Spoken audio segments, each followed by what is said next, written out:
Dan Lok is an author, internet marketer, speaker, and is known as being the king of high-ticket sales. He went from being a broke immigrant who didn't speak any English and failing at 13 different businesses to becoming a self-made millionaire. Need motivation? Watch a top 10 with Believe Nation. Top 10, I got a top 10. Got my motivation high for my top 10. Gotta learn from the wise women and men all my life. Like na na na na. For my top 10, top 10, na na na na. This one's for my top 10. Hey, it's Carmichael, and I make these videos because chances are you are the most ambitious person in your circle, but you know you're capable of more, and you get that push by surrounding yourself with the best. So today, let's learn from one of the best, Dan Lok, and my take on his top 10 rules to success. Enjoy. Okay, let's kick it off with rule number 1, make sacrifices. If you need that emotional support, the validation, chances are you won't make it because it is very lonely when you're pursuing a path, when you are building a business, when you're doing something a little bit different, when you are going a different path compared to most people. In the first 5 years of my career, when I was building in my 20s, for the first 5 years, I didn't take a single day off. I was working every single day. First 5 years, not a single day off, and I didn't socialize at all. I was just working and putting my heads down and just work my face off, right? I paid the price when all my friends were socializing, doing other things, but I didn't have time for that. Even now, I don't hang out. I don't hang, right? I don't chill. That's not what I do. That's what most people do. Doesn't mean you have to be a workaholic, but it does mean in the beginning you have to make choices because in life, every single thing that you choose, there are consequences. It's give and take. You give up something to get something. You cannot say, oh, I want to have balance. But forget that shit, right? I want to be able to socialize with my friends and hang out and chill and still be very successful. It doesn't work that way. There's a reason why people are successful and why they need to make those sacrifices. If you're not willing, then don't bother. And if you need that emotional support where I feel a little bit empty, that emotional baseline, the other people to support me, I forget it. Don't expect other people's support. It is lonely. And this is why some entrepreneurs, they're depressed. They can't take the heat and they can't deal with the pressure and they cannot deal with the loneliness. It is lonely at the top, I can tell you that. It is lonely at the top. It gets lonelier when you are at the spear. So the more successful you become but first of all, you don't have time.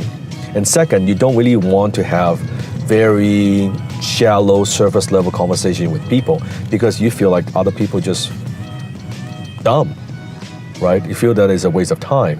You feel like you have nothing in common. That when you're focusing on solving bigger problems, they're focusing on what game it's playing on TV on Saturday night. You know what I mean? It's a different level of conversation. No right or wrong. It's just a different path, right? Just the way that it is. So if you have what it takes, you need to learn to be alone without being lonely. You need to learn how to find some new friends. So when you socialize with people, you're actually growing, that you're not just wasting your time. Rule number 2, have an edge. What makes you different? Why should people buy from you and not everybody else? If they're buying from somebody else, why should they switch? You cannot just say, oh, because I'm better. No, what is the edge that you're bringing to the table? Maybe you have a technology. Maybe you have certain relationship. Maybe you are a superior marketer. Maybe you have a superior process that you have spent years refining. Whatever that might be, something that it's very difficult for other people to compete. In my case, I have a very compelling brand, a very strong personal brand that's an edge. If I go into some other industry and verticals, I can bring that to the table. That is an edge. Not the only edge I have, but it is one edge. In other scenarios, maybe it's a technology that I'm bringing to the marketplace, right? Maybe it is certain other things I'm bringing to the marketplace. Whatever it is, you need to have an edge if you want to win. You cannot just start a business with a me too attitude because you're going to get slaughtered. It's going to cost you a lot of time and a lot of money. Rule number 3, find a mentor. Looking back, if I'm 18 again, I would actually find a mentor. I would find someone who is exceptional, who is a visionary, and I would work for the mentor. And during that process, I would want to learn as much as I could. I would shadow my mentor, someone who is growing, right? Because that would save me a whole lot of time. And I would add as much value as I could, solve problems for that mentor. And during that process, I would want to earn his or her trust. And I know that if I could do that, there will be opportunities within the organization that I could maybe start an initiative, lead a project, maybe a division, and I would go from there. That's what I would do differently. If I would have done that, I would have been successful earlier, and I wouldn't have to go through such learning curve and that struggles, because now I am under an umbrella. But given the key here is you have to find the right mentor, right? You have to find the right person, the right visionary to learn from, to work for, to gain your experience. If I was to start all over again, that's what I would do. Rule number 4, don't be a perfectionist. Those who are a perfectionist, they are waiting for everything to line up, right? I'm gonna give you a simple example, right? I wanna go from here to West Vancouver. Okay, I have to go over the bridge. A perfectionist is, let me wait till that the road has absolutely no traffic. There's no passengers. In fact, I want to make sure all the lights, I'm going to time it perfectly, that it's going to be all green every step of the way before I will start the car. That's a perfectionist. If you're letting the perfectionist in you to prevent you from taking action and making progress, then you're not going to go very far. Versus, if you're actually making progress, you're like, okay, I'm going to go. Just like if you're driving, you go and, oh, there's a stoplight, you stop. You wait for a few seconds, okay, then I go. Oh, there's a person crossing the road. Okay, good, I'll wait, and you go. Oh, here's a car that stops, let me navigate around that, right? So if you let your perfectionism stops you from taking action, that's the difference. Setting high standards, meaning, okay, I want to go from here to there, West Van again, and it's going to take me 30 minutes. Now, I'm not talking about speeding. I'm not an advocate of speeding. I'm just giving you an example. And it's 30 minutes. I wonder if you want to set a higher standard, can I get there in 25 minutes? Can I get there in 24 minutes? Right? That's high standard. That is not stopping me from starting the engine and going. That's setting high standard. Or another standard. 30 minutes, can I go there that I have a passenger, right, next to me, or have a baby next to me, that I'm gonna drive there, but I'll make sure that I drive in such a way that it's so smooth and so steady that I don't wake up the baby. That's a standard. It's a different form of standard. High standard has nothing to do with being a perfectionist. See, the truth is, most perfectionists, they're using that as an excuse. They're using that as a way not to take action. They're using that as a way to don't want to fail, don't want to look bad, don't want to look foolish, instead of taking action. So they all want to make it all perfect. No, you don't want to make it all perfect. You don't want to do anything because you don't want to fail. That's the problem.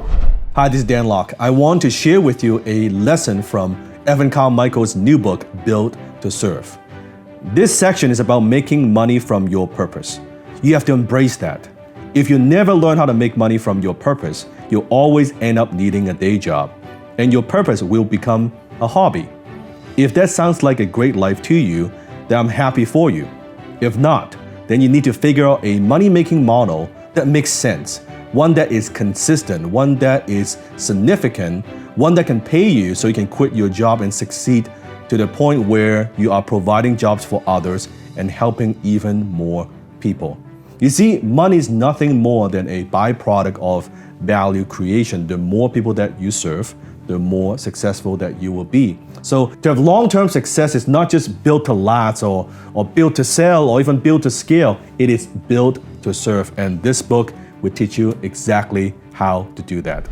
Rule number 5, invest in something you know. When it comes to real estate investing or any kind of investing, you have to invest in something that you know. The last thing you want is you buy a piece of property, invest your first piece of property and you lose money. We don't want that to happen to you. Where do you know best? Which market you think you know best? Chances are That's your hometown. That's right, your hometown, your area. Why? Because chances are you've been living there for a number of years, or you grew up in that neighborhood. Even though if it is outside that neighborhood into other neighborhoods but near the area, you know those areas well, and it's not difficult to find out more information. Maybe there's a new shopping mall being developed. Maybe you look at our transportation. There will be new transit, right? There will be new buses, a new train going to those areas. Maybe there is a new school being built, where there's a new community. If you were to do some research, could be through online, right? You could find out a lot of that information. Versus if you go to a new city, and let's say you're talking to an agent, and the agent it's pitching you, right? Hey, it's a good investment property. The number kind of looks right, but you actually don't know that neighborhood that well. And what you didn't know could hurt you, because what you didn't know is maybe that the area, it looks okay, but actually there's a big factory nearby and they're gonna move that factory to overseas. Thousands and thousands of people are gonna lose their jobs. What if you don't have that one piece of information? Do you think that might affect the value of your real estate? Would that affect your rental income, the stability of the income source?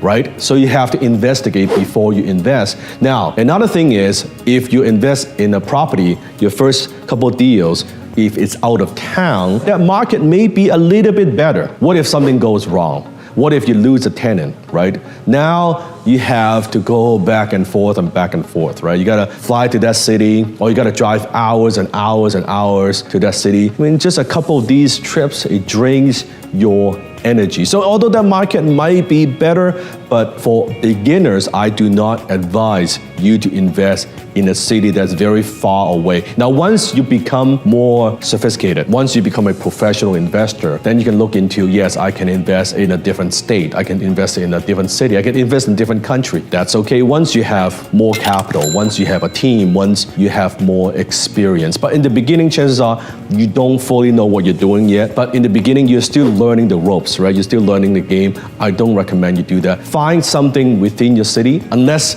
it is just a horrible market. But chances are, if you look hard enough, you will find that motivated seller. The key thing is motivated seller. Once you find that motivated seller, you could negotiate and you could find a pretty good deal. And you don't speculate, right? And you buy it right in a decent location, right? Where there's job growth, where there are a lot of employment opportunities. Chances are you'll be okay. Rule number 6, have a business model. What is the overall business model, right? What is gonna make you different from everybody else in the marketplace? Maybe after your first initial product, you're already thinking, well, I'm gonna build a customer base, then I'm gonna offer them something else after the first product and something else after the second product. That's a business model, right? There's a big difference between selling something, a money maker, write it down, versus building a business. Most people, they have a money maker, they don't have a business, right? They have a product, that's all they have, right? This is a product. A business has a business model. So until you're very clear of your business model, then you're not ready to start a business. Rule number 7, be a problem solver. The first question is this: before I enter any marketplace, before I enter into any market, I would ask this first question. Is there pain, sense of urgency, or irrational passion? Is there pain, sense of urgency, or irrational passion? What I am looking for are not just rational needs, not just logical needs. I'm looking for emotional needs. If there's pain, in other words, I much prefer to sell painkiller than vitamins. I want to sell cure to a problem. I don't want to sell prevention, ideally, because people are always more willing to pay for painkiller versus vitamins. This is a fact. When there's a problem, I want to solve the problem by spending this money. Is there urgency, right? If there's a sense of urgency that they need this badly, they have to solve this problem, there's some pain, great, then they're more willing to spend money as well. Third, irrational passion. I'll give you an example. Golfers. Golfers are very, very passionate about golfing. They buy a lot of golf stuff, right? So if you're selling to that market, a niche like that, that is not bad. Versus you sell to a market that they don't have a lot of pain, they don't have a lot of urgency, there's not a whole lot of passion, you're gonna have problem asking for money and also charging for what you're worth. Rule number 8, learn the game. Don't start investing in real estate. You're approaching it the wrong way. You're hoping to buy one unit, you'll get rich quick. So you buy one unit, even you over leverage, you do nothing down type deal, you're barely breaking even, you're getting 20, 30, 50, 100 bucks coming in a month. How is that going to change your life? How is that going to change your financial life? It is idiotic. It's dumb. Now, I'm not saying don't do real estate. I love real estate. But before you do real estate, you need to have a base. What is that base? It is the ability to generate income. If you don't have the ability to generate income, my question for you is, what happens if you cannot find a tenant? How are you going to pay for that mortgage? What if the toilet breaks? How are you going to pay for any kind of things that you need to fix in that unit? What are you going to do? You can't. You don't know what to do. That's the problem. You need to have income coming in. First, income is king, right? You got to have income coming in. Have stability first, so you don't need to worry about it. When you have good money management habits, put some of that money aside, then do your first deal. Doesn't have to be a big deal. Do your first real estate deal and look and learn from it, right? Look for a good property to invest in. But if you don't even do that, find that one unit, how's that going to change your life? That's the problem. You want to get rich quick with real estate. No, you need something else that produces income, a skill, a business that produces income for you before you put money into real estate, right? You don't need a lot of money to get started, but you need some money to get started. Have some money coming in, put the money aside, then do your first deal. Do a couple of deals, learn from it. Then you move into bigger deals, maybe a commercial deals like this later on, right? Then you're doing condos, you're doing multifamily, now you're doing industrial, you're doing storage units, you're doing retail, whatever you might invest in, offices. That's when you get bigger. But you gotta start somewhere. Investigate before you invest. You gotta know your business. If you are going to get into real estate, you better learn the game. You better know how to do it. Rule number 9, be consistent. A lot of people, they ask me, well, how do I stay consistent to be able to produce so much content continuously, regularly, consistently? What's my secret? The secret is actually very simple. I have a saying, and that is this: if it's not a routine, it's rubbish. If it's not a routine, it's rubbish.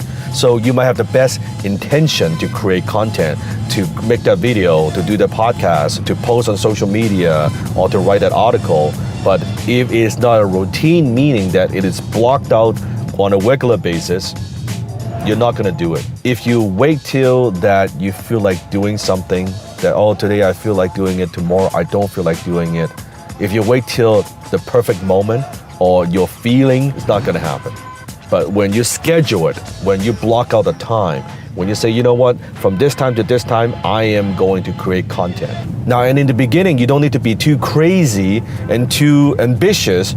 Maybe you have a YouTube channel and don't go crazy. Don't do what I do, like you upload video every single day. Maybe, you know what, you say, I'm committed to making 2 videos a week. And then you block out the time for, let's say, for every Tuesday from 3 to 6, example, 3 hours.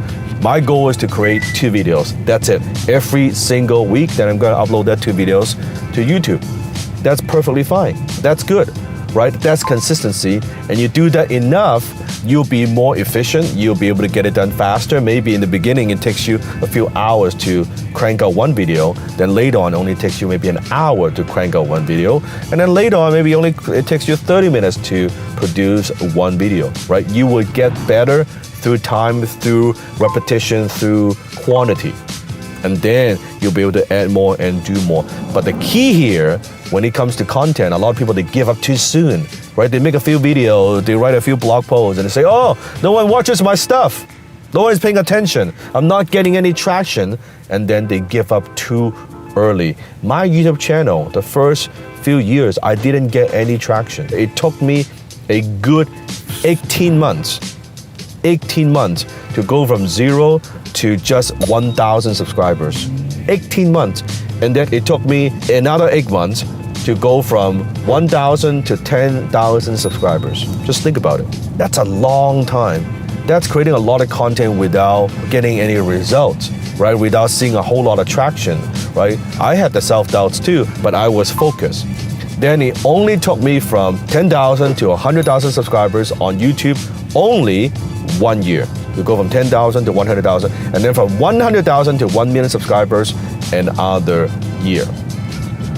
That's exponential growth. That's 100 times in just 2 years. And rule number 10, the last one before a very special bonus clip, is apply the 20% rule. What is the 20% rule? So when it comes to owning your home, let's say you have a net worth of $1 million. I believe you shouldn't spend more than 20% of your net worth on your primary residence. So your net worth is $1 million, you shouldn't spend more than $200,000 on your primary residence. You may be thinking, well, Dan, what if I don't have a net worth? I just have income. I haven't built up my net worth yet. What do I do? The same 20 rule applies. So let's say you and your husband or you or your wife together as a household income, you make $10,000 per month. $10,000 per month. Then the same 20 rule applies. You shouldn't spend more than $2,000 a month on your house, your primary residence. And I know that number is low. I know that number is low. The reason it's low is because you want to be able to live a little bit more frugally with your house so that you have more money to put aside so you could save and invest for long-term wealth. Versus if you make $10,000 a month as a household and you're spending 40%, $4,000 a month on your primary residence with all the other expenses, you do the numbers, it's very difficult to have anything left by the end of the month. Now I've got a really special bonus clip that I think you're going to enjoy. But before that, it's time for the question of the day. I want to know, what was your single biggest takeaway from this video, and what are you going to do to take action on it this week? When you write down what day, what time, and what place you're going to take action on something, you have a 91% chance of following through versus just 35% if you got motivated but never wrote down a plan. And when you share your plan and have public accountability, it raises your chances of following through even higher. So that's what I want to do today for you guys. You watch this video. What was your single biggest takeaway, and what is your plan to take action on it this week? Let me know. Put it down in the comments below. In the beginning, you want to find out what your skill sets are, what your natural talents are, and focus all your energy into developing that and mastering that first. Focus. Once you do that, then you can try to do something else. But before you do that, if you try to do too many things at the same time, you've heard of the saying, right? Jack of all trades, master of none. So let's say when it comes to skill set, in the beginning, I only focus on one skill set. And once I believe I have gotten a pretty good hang of that skill set, then I develop the next skill set, stacking on the first skill set that I have. And the first skill set that I focus on developing was copywriting, how to write campaigns and sales letters and sales messages. Then later on, I stacked on the second skill, which then it's consulting, right? I stack on that skill, and then later on it's closing. I stack on that skill, and so forth. So focus first before I diversify. I wasn't trying to develop all these skill sets at the same time. It took me over now a decade to develop different skill sets over the years, step by step. Hi, this is Dan Lok. If you're a fan of Evan's work, if you want to know exactly how to model my success, I want to invite you to join me for a special online training. All you have to do is click on the link below. You can join me for absolutely no charge. So click on the link below and I will see you in class.